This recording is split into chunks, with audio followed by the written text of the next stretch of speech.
Guys, welcome to my YouTube channel at Chukwudo's Footwear. So this is a video on how I make this beautiful handmade shoe with pure leather.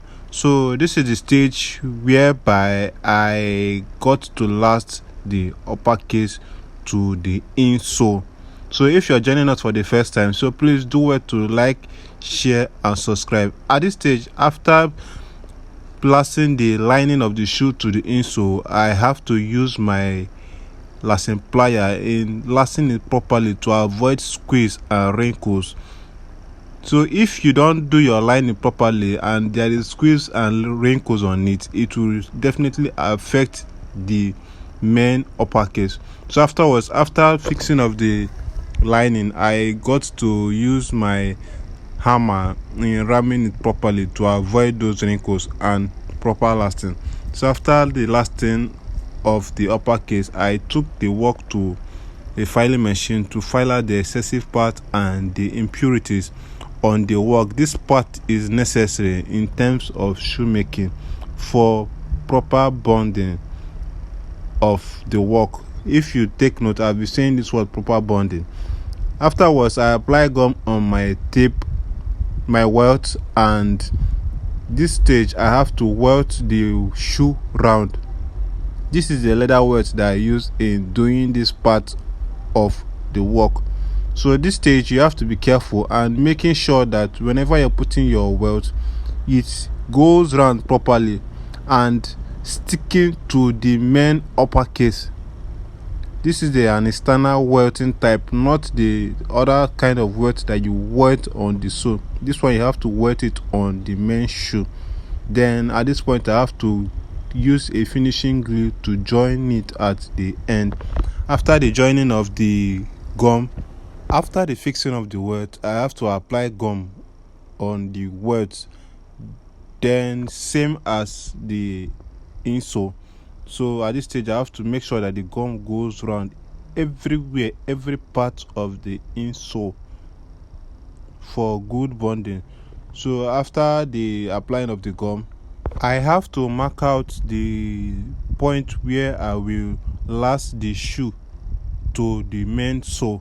So this is me marking out the point. The reason for marking at this point is for the shoe to be properly aligned with the sole. If you don't mark out this thing, when lasting it, you will get to find out that in the bottom part of the sole there is the lining, which is the toothed part of the sole, will not be accurately positioned on the sole. So after the marking and gumming of the work, we'll now go to the stage of heating. The reason for heating this video, I've actually said it in my previous video. The reason of heating this work is for proper bonding and awakening of the gum. It's always important. So after heating of this work, then we now go to a stage of gum joining the outsole to the insole. This is also called the lacing stage. You have to be careful at this stage. Whatever mistake you do, it cannot be undone. So I followed the mark which I marked on the outsole properly, then starting from the front, afterwards gradually took it to the back point which I marked. So if you notice that there is a reason for marking out this point on the outsole. So this is me trying to make it position well properly. After the positioning of the upper to the sole, we have to use our hand, making sure that the two soles are joined together properly. After ensuring that the sole is being properly gummed to the upper, then we now take it to a base. This is actually a tray I use. This is a base. I call it a base. This is where I now have to use my strength in making sure that I apply force on the upper to the sole. Normally, what you are supposed to use is a sole pressing machine. But as a beginner, if you don't have a sole pressing machine, get something that you can use as a base. Then do it this way. I promise you, there is nothing will ever make this sole to pull off from the upper. If there is proper ramming to a sole, that guarantees a good, proper bonding of a work. So this is me trying to make sure that the thing bond properly. Then afterwards, I use my mallet and applying more force to mallet it round.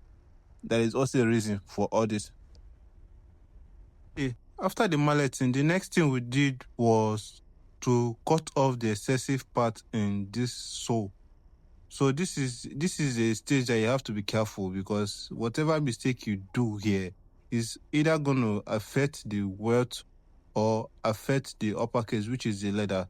So at this stage, we have to be careful. Cutting the work gradually is better to be slow and get a successful job done than be fast and do mistake. So at this point, you have to be patient, cutting it gradually. This point now here is kind of difficult because of how thick that part is, but as a result of my knife being sharpened, it's not that difficult for me.